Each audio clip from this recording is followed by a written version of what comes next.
जय महालक्ष्मी।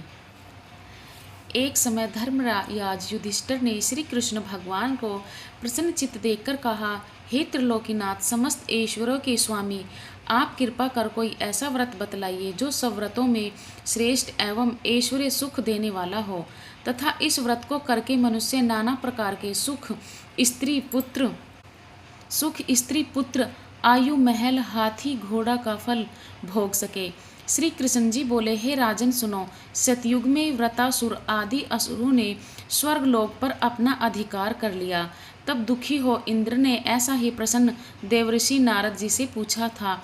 यह सुन नारद जी बोले, हे देवराज इंद्र, मैं तुमको एक ऐसा उपाय बताता हूँ जो सर्वमंगलकारी है। इस विषय में एक वृतांत सुनो। प्राचीन काल में एक बहुत सुंदर अपूर्ण नगर था। वहाँ की भूमि बड़ी ही रमणीक थी। तरह तरह के रत्नों से विभूषित भूमि एवं पर्वत थे। यहाँ सुंदर चंचल नेत्रों वाली स्त्रियों के बाण रूपी कटाक्ष से कामदेव तीनों लोकों को वश में करता था। उस नगर में चारों पदार्थ धर्म अर्थ काम मोक्ष थे। उसकी विचित्र रचना देखकर विश्वकर्मा भी लज्जित होते थे। उस नगर में मंगलसेन नाम का राजा राज्य करता था। उसकी चिल्ल देवी और चोल देवी नाम की दो रानियां थीं। एक दिन राजा अपनी प्रिय रानी चोल देवी के साथ अपने महल की छत पर बैठा हुआ था। वहां उसने समुद्र के जल से घिरा हुआ एक रमणीक स्थान देखा। उसे देखकर राजा प्रेमातुर हो अपनी प्रिय रानी चोल देवी से बोला, हे सुमुखो, देखो, यहाँ पर तुम्हारी प्रसन्नता के लिए नंदन वन को लज्जित करने वाला एक सुंदर बाग लगवाऊंगा। और अपनी प्रिया को प्रसन्नार्थ राजा ने बगीचा लगवा दिया। कुछ दिन बाद वह बाग वृक्ष लतों फल फूलों और रंग बिरंगे पक्षियों की चहचहाट से अपनी अद्भुत छटा दिखाने लगा। एक दिन उस बाग में बड़ा भयंकर प्रलय काल के समान एक सूकर सुअर आन आया और उसने सारे बगीचे को नष्ट कर दिया। बहुत सी बाग के रक्षक भी मार गिराए। कुछ रक्षक उसके भय से व्याकुल हो अपनी जान बचा राजा के पास पहुँचे और राजा से सारा हाल कह सुना। यह सुन राजा बड़ा कुपित हुआ और अपनी सेना से बोला, तुम शीघ्र ही वहां जाकर उस भयंकर सूकर को मार डालो। राजा की आज्ञा पाकर सेना चल दी और घोड़े पर बैठकर साथ में राजा भी चल दिया। चारों ओर से बगीचों को घेरकर राजा ने सैनिकों से कहा कि जिस मार्ग से सूकर निकलकर भाग जाएगा और उस मार्ग का कोई भी रक्षक उसे मार न पा सकेगा, तो मैं उसका सिर काट डालूंगा। तथा बाग के एक और राजा स्वयं अपना घोड़ा अड़ाकर खड़ा हो गया। देव योग से वह सूकर राजा से ही निकलकर भाग गया। राजा बड़ा लज्जित हुआ। घोड़े को चाबुक से मारता हुआ उसका पीछा करने लगा। पीछा करते करते वह सिंह व्याघ्र आदि हिंसक जीवों से युक्त घोर जंगल में पहुंच गया। वहां ताल तमाल हिताल शाल अर्जुन लता आदि के वृक्ष थे। राजा जंगल में चारों ओर उसे देखने लगा।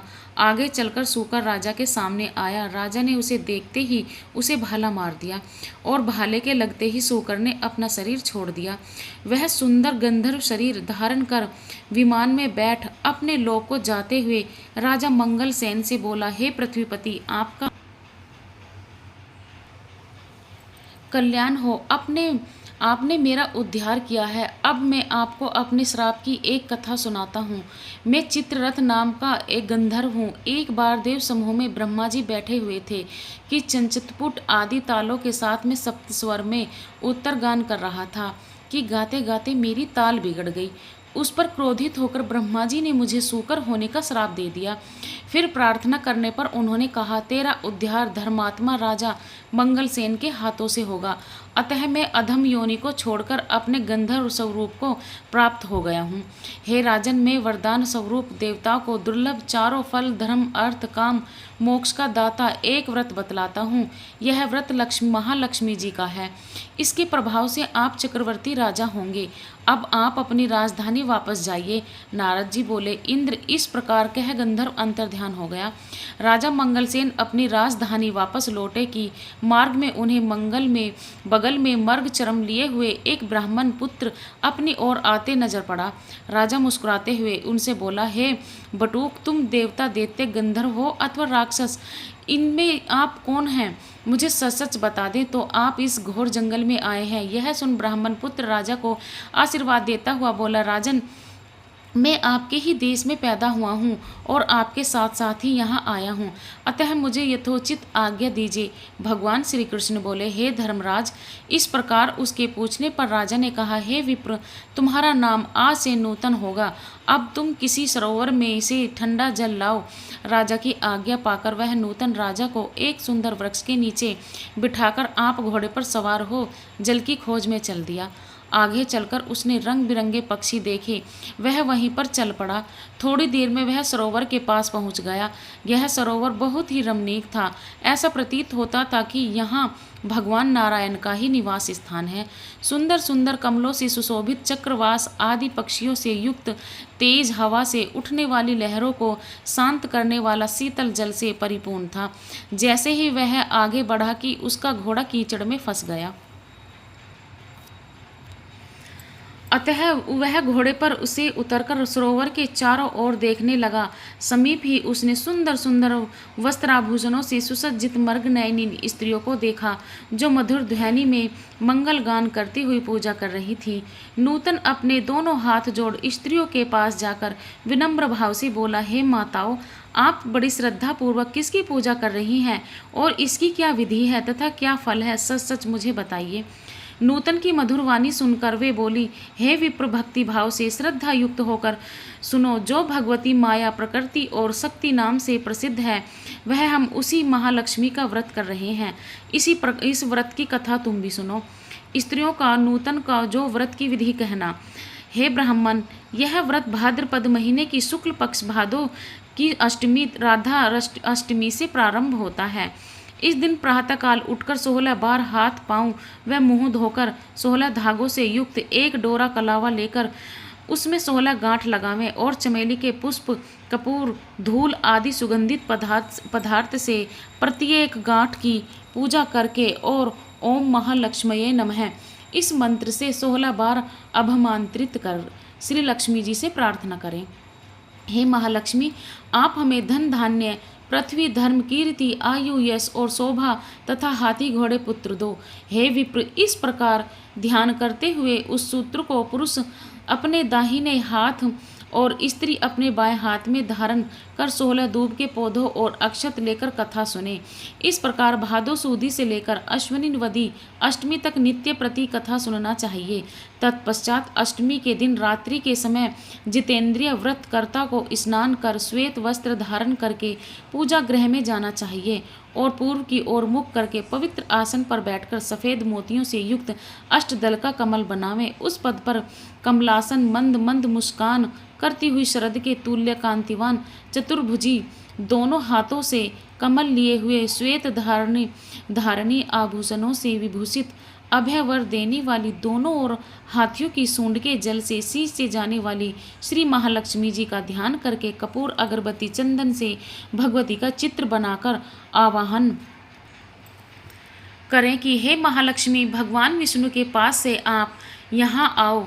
आपके लिए ही मैंने पौरुषोपचार पूजन सामग्री एकत्रित की है। हे विप्र, इस प्रकार 16 दिन समाप्त होने पर व्रतकर्ता को श्रद्धानुसार उद्यापन करना चाहिए। उद्यापन विधि इस प्रकार है। स्वर्ण के पत्र में गौ के सींग मड़वाकर तथा सोना एवं अन्न वस्त्रादि किसी वेद पाठी ब्राह्मण को दान में दें। यदि इतना न हो सके तो यथाशक्ति द्रव्य दे दें अथवा 16 ब्राह्मणों को जिम्मवाकर वस्त्र आदि की दक्षिणा देवें। हे विप्र, हमने तुमको सर्वोत्तम व्रत बतला दिया है, जिसके करने मात्र से इच्छित फल प्राप्त होता है। इस व्रत को तुम करो, अपने राजा से कराओ तथा और जो श्रद्धा से करना चाहे उसे भी कराओ। भगवान बोले, हे युधिष्ठिर, इस प्रकार इस व्रत को स्त्रियों के मुख से सुनकर नूतन बड़ा प्रसन्न हुआ और उनको प्रणाम कर अपने घोड़े को कीचड़ में से निकालकर ठंडा पानी पिलाया और कमल के पत्तों का दोना बनाकर उसमें पानी ले घोड़े पर बैठ राजा के पास आया। राजा को जल पिलाकर नूतन बोला, हे राजन, आज मैं यहाँ पर जो कुछ स्त्रियों से सुनकर आया हूँ उसे ध्यान से सुनो। इस प्रकार का सारा हाल सुनाकर उस व्रत को नूतन और राजा दोनों ने किया। उस व्रत के प्रभाव से ब्राह्मण श्रेष्ठ ब्राह्मण, नूतन राजा में श्रेष्ठ राजा मंगल हो गया। तदुपरांत राजा ब्राह्मण के साथ ले घोड़े पर सवार हो अपने नगर को चल दिया। राजा का अपना सुनकर सब नगरवासी बड़े प्रसन्न हुए और भेंट आदि वस्तु लेकर बाजे के साथ राजा की अगवानी करने चल दिए। चारों ओर घंटा घड़ियालों के शब्द होने लगे।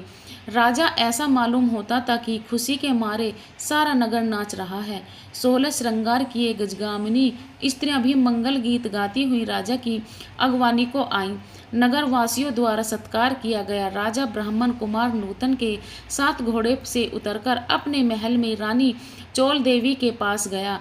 रानी चोल देवी राजा के साथ में हाथ में सूत्र बंधा देख क्रोधित हुई, परंतु क्रोध को छुपाकर विचार करने लगे कि राजा शिकार के बहाने किसी अन्य स्त्री से प्रेमालाप करने लगा है। इसी कारण उसका बाह में उस स्त्री ने अपने सौभाग्य के लिए यह डोरा बांध दिया है और साथ ही मुझे देखने के लिए इस ब्राह्मण को भेजा है। अतः क्रोधित हो उसने डोरे को राजा की बाह से तोड़कर फेंक दिया। राजा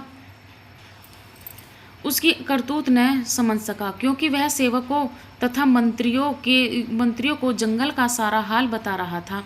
उसी समय राजा की दूसरी रानी चिल देवी की एक दासी राजा को देखने वहां आई। उसने भूमि पर पड़े उस डोरे को उठा लिया और उस ब्राह्मण से डोरे के बारे में सारा विवरण पूछा।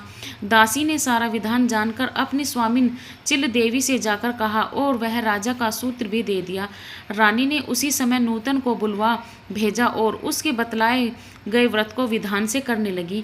भगवान बोले, हे पांडुनंदन युधिष्ठिर, 1 वर्ष बीतने पर लक्ष्मी पूजा के लिए रानी चिल देवी महल में अपार बाजे बजने लगे। यह देख राजा को लक्ष्मी पूजन की याद आई। राजा अपनी बाह में बंधे सूत्र को न देख नूतन ने रानी चोल देवी द्वारा उसे तोड़कर फेंक जाने का सारा हाल राजा को बता दिया। यह सुन राजा क्रोधित हो रानी चोल देवी से बोला, अरे दुर्बुद्धे, अब मैं तेरे महल में लक्ष्मी पूजन न करके रानी चिल देवी के महल में लक्ष्मी पूजन करूंगा। यह कह कर राजा चिल देवी के महल को चला गया। उसी बीच लक्ष्मी जी बुढ़िया का रूप बना परीक्षा लेने के लिए रानी चोल देवी के घर गई। रानी चोल देवी उसका निरादर करते हुए बोली, अरे दुष्ट, तू कौन है? मेरे घर कैसे आई? चल भाग यहाँ से। इस प्रकार लक्ष्मी जी रानी चोल देवी से अपमानित होने पर उसे श्राप देते हुए बोली, मूर्ख, तूने मेरा अपमान किया है, अतः तू शुक्रकर्मी हो जा और आज से इस मंगलपुर का नाम कोल्हापुर हो जावे। फिर वृद्धा रूप लक्ष्मी वहाँ से चलकर परीक्षा लेने चिल देवी के महल में गई। वहाँ रानी ने उसका बड़ा सम्मान किया। रानी ने से सम्मानित हो लक्ष्मी जी ने वृद्धा का रूप त्याग साक्षात अपना लक्ष्मी रूप धारण कर लिया। यह देख रानी लक्ष्मी को साष्टांग प्रणाम कर बड़े प्रेम से नाना प्रकार से उनका पूजन किया।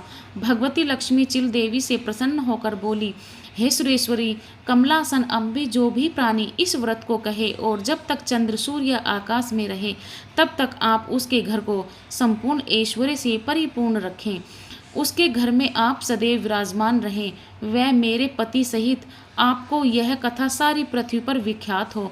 हे धर्मराज, रानी से भगवती लक्ष्मी तथास्तु कह वहीं अंतर्ध्यान हो गई। तत्पश्चात राजा मंगल से रानी चिल देवी के साथ बड़ी श्रद्धा से पूजन व्रत किया। दुराचारिणी रानी चोल देवी ईर्ष्यावश होकर रानी चिल देवी के महल में जाने लगी। वहां बैठे पहरेदारों ने उसे अंदर जाने से रोक दिया, क्योंकि लक्ष्मी जी के श्राप के कारण वह सूकर के समान दिखाई पड़ती थी। रानी दिखलाई ही नहीं देती थी। तब वह दुखी हो जंगल में महर्षि अंगिरा के पास गई। उसकी यह दशा देखकर मुनि अंगिरा ने अपनी ज्ञान दृष्टि द्वारा उसकी सारी बातें जान ली। तब मुनि ने लक्ष्मी जी से उसकी कुपित होने का कारण उनसे कहा और स्वयं श्री लक्ष्मी जी से उसके अपराध की क्षमा याचना कर उनसे श्री लक्ष्मी जी से व्रत पूजन करवाया। व्रत के प्रभाव से वह रानी पुनः अपने लवण्यमय स्वरूप को प्राप्त कर कीर्ति पाने लगी। तदंतर उसी वन में राजा शिकार खेलने को गया। वहां मुनि अंगिरा की कुटी में रूप लवण्य से युक्त उस अनुपम देवी को देख राजा मंगल बोला, हे महर्षि, यह अपनी सुंदरता से इस वन को प्रकाशमान करने वाली स्त्री कौन है? इसका कारण मुझे कहो। राजा की बात सुन महर्षि अंगिरा ने उसकी सारी कथा सुनकर रानी चोल देवी उसे सौंप दी। राजा प्रसन्नचित्त हो रानी चोल देवी को साथ लेकर अपने राजधानी आया और रानी चोल देवी सहित पृथ्वी के नाना प्रकार के भोग भोगने लगा। दोनों रानी बड़े प्रेम से मिलकर रहने लगी और राजा की सेवा करने लगी। राजा मंगल पृथ्वी के समस्त सुख भोगकर अंत में स्वर्ग को गया और मंगल नक्षत्र के नाम से विख्यात हुआ। नारद जी बोले, हे इंद्र, समस्त व्रतों में श्रेष्ठ श्री महालक्ष्मी जी का व्रत मैंने तुमसे कहा है। जो व्यक्ति इस व्रत को करेगा वह धर्म, अर्थ, काम, मोक्ष चारों पदार्थों का भागी होगा। अतः तुम भी व्रत करो, जिससे धन, धान्य, भूमि, कीर्ति, आयु, यश, शोभा, घोड़ा, पुत्र पौत्र आदि प्राप्ति हो और तुम्हारी कीर्ति फैलती रहे। इंद्र नारद जी को प्रणाम कर अपने लोक को गए और व्रत किया। भगवान श्री कृष्ण बोले, हे युधिष्ठिर, नारद जी से देवराज इंद्र द्वारा पूछे गए श्रेष्ठ व्रत को मैंने तुम्हें बता दिया, जो सांसारिक और पारलौकिक सुखों को देने वाला है। इति श्री भविष्योत्तर पुराणार्तगत श्री महालक्ष्मी व्रत कथा समाप्त। जय महालक्ष्मी।